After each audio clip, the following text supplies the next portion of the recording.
Assalamualaikum warahmatullahi wabarakatuh, sahabat HD Retail. Kita bertemu lagi di channel YouTube HDPOS. Nah, di video kali ini kita lanjut ya untuk membahas fitur-fitur yang ada di software kasir HDPOS ini. Kemarin kita sudah bahas untuk di menu input data sudah, transaksi juga sudah, tapi belum selesai. Nah, kita lanjut untuk membahas di menu transaksi dulu ya. Kita lihat dulu.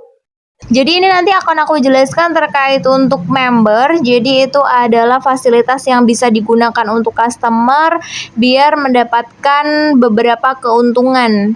Nah, selain member, kita nanti bahas juga terkait untuk bayar piutang. Bayar piutang itu adalah menu yang bisa digunakan untuk kasir jika ada customer yang berhutang. Kalau misalnya toko tersebut menyediakan atau memperbolehkan transaksi berhutang, itu kan masuknya nanti piutang ke toko seperti itu. Jadi ini nanti akan aku jelaskan lebih detail. Nah, kita ke member dulu. Sebelum kita melakukan transaksi penjualan atau transaksi yang dilakukan oleh kasir, kita harus tanyakan dulu kan biasanya ke customer apakah sudah bergabung menjadi member atau belum, seperti itu. Nah, kalau misalnya ada customer yang belum bergabung menjadi member, kita harus input data membernya terlebih dahulu. Jadi kita masuk ke data member, nanti untuk perusahaan atau kelompoknya dipilih, itu customernya termasuk kategori customer umum atau customer reseller misalnya atau sekolah, itu nanti bebas. Ini yang menentukan adalah masing-masing toko. Nah, ini perbedaannya apa? Perbedaannya itu adalah pemberian diskon ke customer tersebut. Misalnya, untuk ini kan sudah ada beberapa kategori kan. Misalnya untuk umum itu diskonnya diberikan 10%, reseller itu nanti diskonnya 20%, untuk sekolah nanti misalnya diskonnya 5%, seperti itu. Nah, kalau misalnya memang mau menambah kategori, silakan bisa diklik menu plusnya ini saja. Nanti untuk kodenya dimasukkan.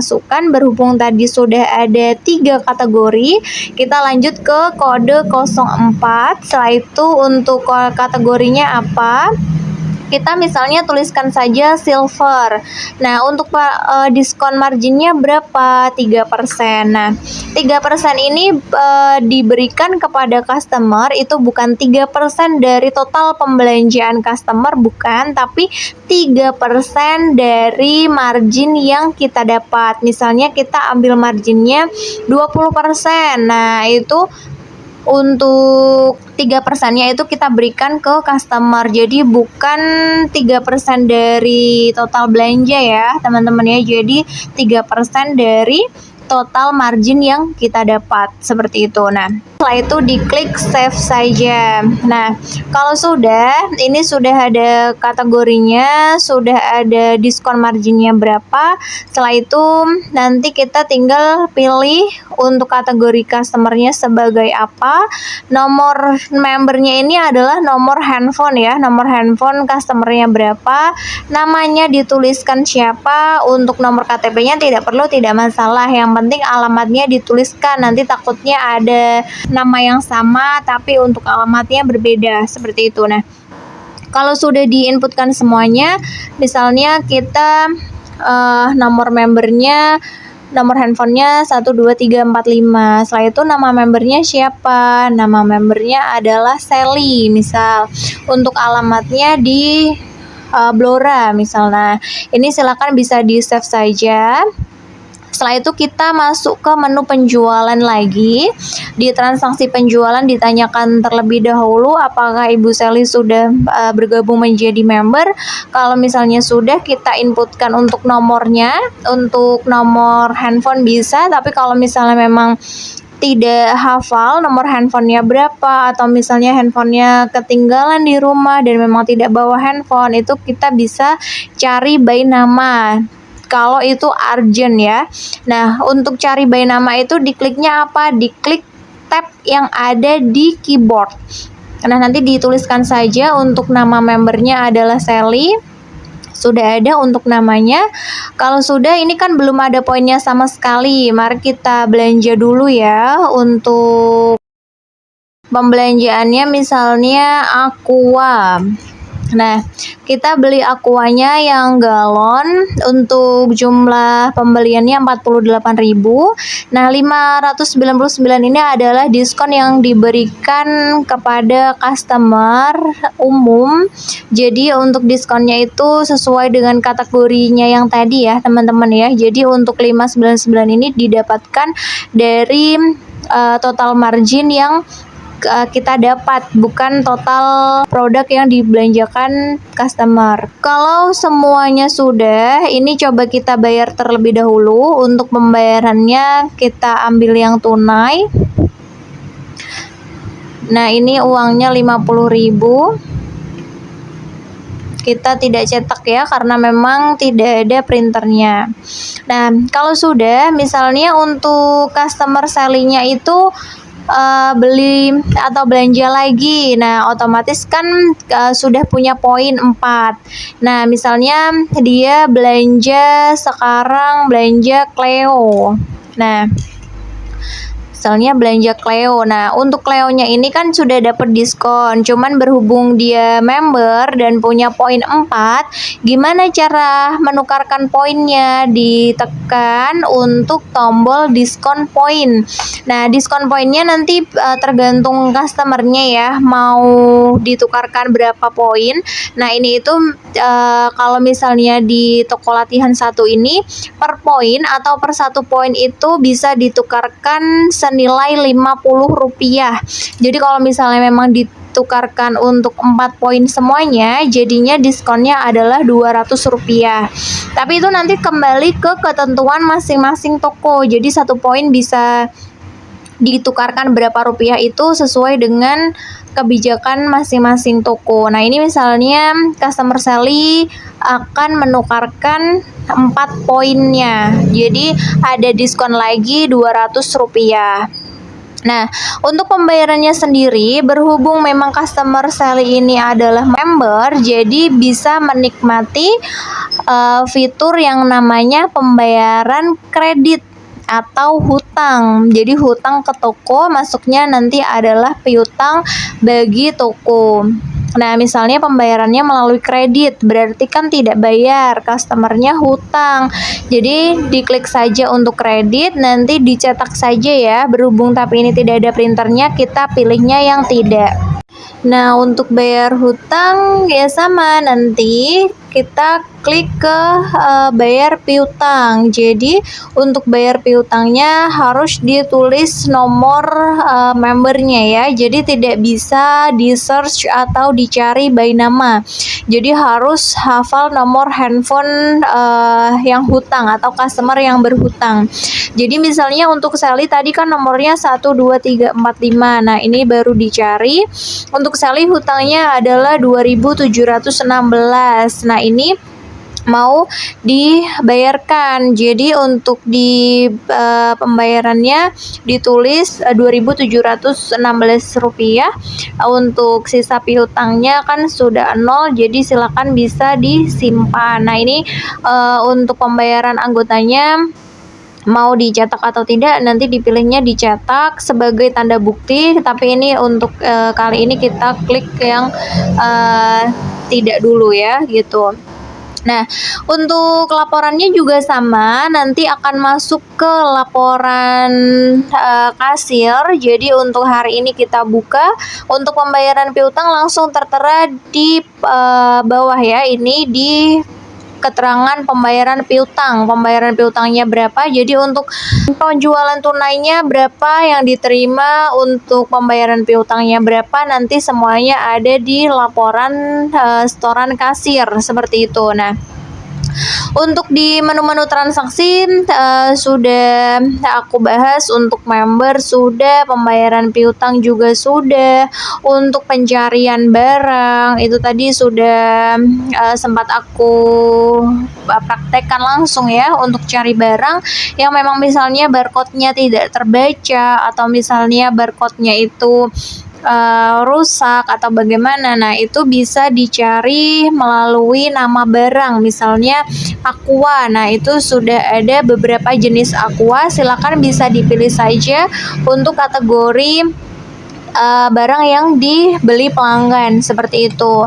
Nah, kalau sudah di transaksi penjualan, kita lanjut ke menu selanjutnya yaitu stock of name.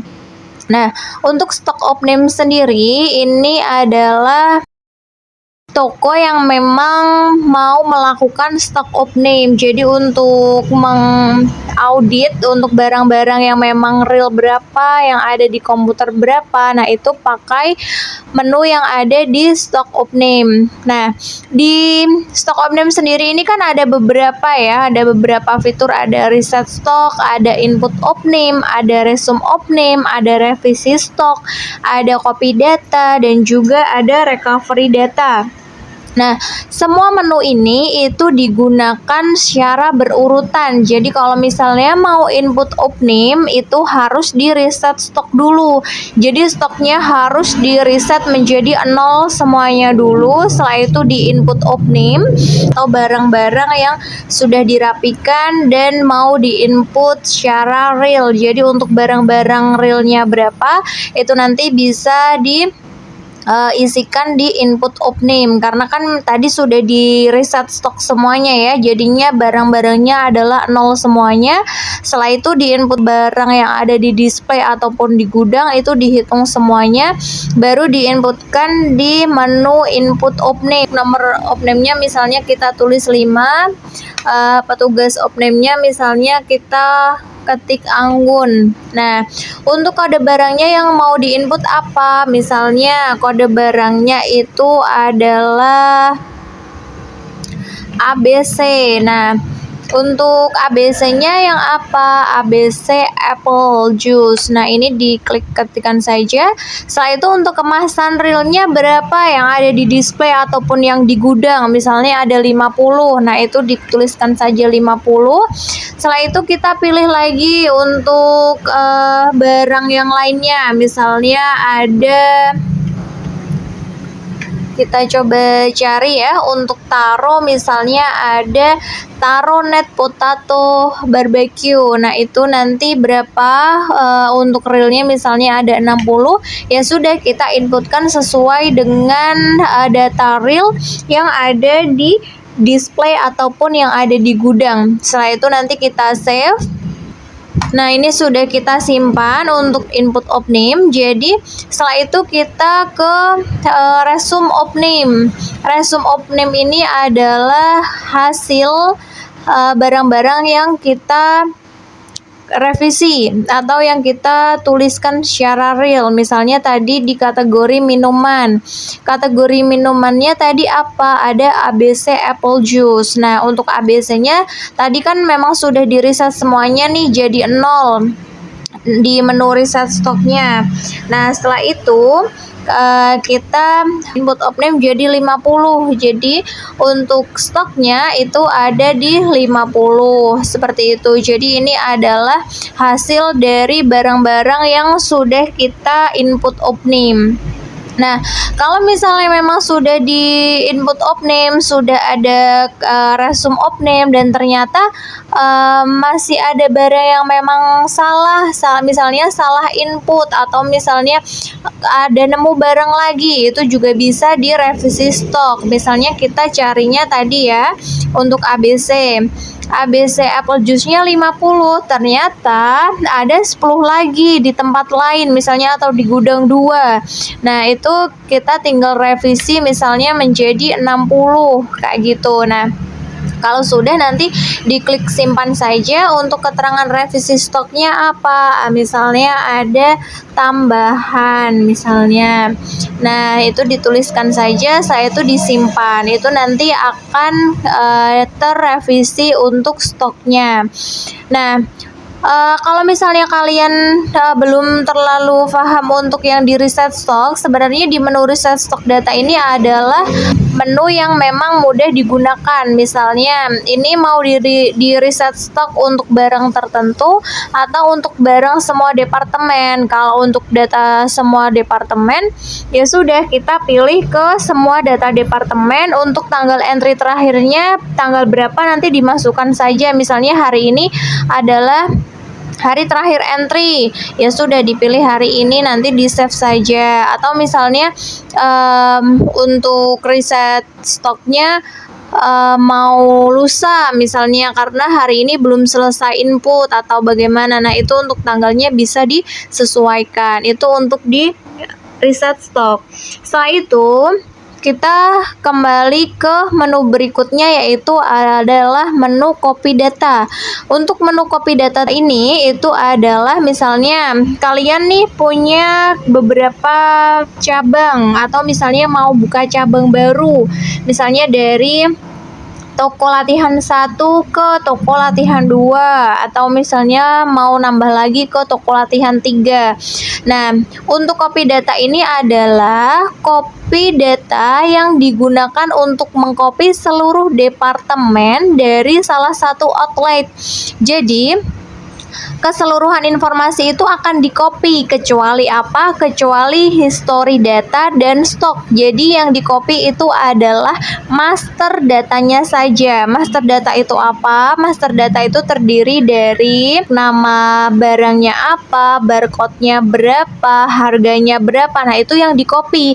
Tapi kalau stoknya itu tidak tercopy. Jadi keseluruhan informasi data yang ada ya di sebelumnya, misalnya sebelumnya ada pembelian berapa dan lain, itu nanti akan dihapus seperti itu. Jadi menu ini itu digunakan untuk pendirian outlet atau cabang baru, biar tidak harus mengentry data satu persatu data kembali seperti itu. Jadi memang digunakan untuk mengcopy master datanya saja. Setelah itu untuk recovery data. Recovery data ini sebenarnya digunakan untuk apa sih? Digunakan untuk misalnya ada customer mau membeli barang ballpoint misalnya, tapi ternyata di scan tidak bisa, diklik cari barang juga tidak bisa. Nah, padahal itu ada barangnya dan memang sebelumnya ada inputannya juga, tapi tidak terdeteksi. Nah, itu kan adalah salah satu trouble yang memang bisa terjadi seperti itu. Jadi kita bisa menggunakan recovery data. Recovery datanya misalnya ini untuk departemen yang hilang apa? Ballpoint. Ya sudah, kita klik kode barang ballpoint. Nah, untuk terakhir penjualan ballpoint kapan? Misalnya kemarin masih ada nih untuk datanya ballpoint, untuk stoknya masih ada, penjualannya masih bisa dilakukan dan lain. Ya sudah, kita recovery datanya dari tanggal terakhir penjualan. Nah, itu nanti bisa tercover untuk data yang kemarin. Tapi misalnya hari ini itu ada pembelian, yaitu belum masuk. Jadi kalau misalnya memang hari ini ada pembelian yang belum terinput, silakan bisa di-input manual untuk mengurangi stok yang ada di gudang ataupun di display. Itu bisa seperti itu. Jadi untuk recovery data ini adalah untuk backup data yang memang misalnya ada tiba-tiba data yang hilang. Nah, itu bisa di recovery gitu. Nah, untuk transaksi sudah aku jelaskan, input data juga sudah, untuk stock of name sudah aku jelaskan juga. Jadi untuk PR kita selanjutnya ada laporan, ada keuangan, dan juga ada setting gitu. Nah, untuk laporan-laporan ini atau untuk menu-menu selanjutnya kita bisa lanjut di video berikutnya ya. Dan sahabat HD Retail, itu saja yang bisa aku bahas di video kali ini. Untuk fitur-fitur selanjutnya kita nantikan di video berikutnya. Jangan lupa kalian like, comment, subscribe ya kalau ingin tahu lebih lanjut terkait aplikasi Super Kasir HD Pos ini. Itu dulu. Assalamualaikum warahmatullahi wabarakatuh.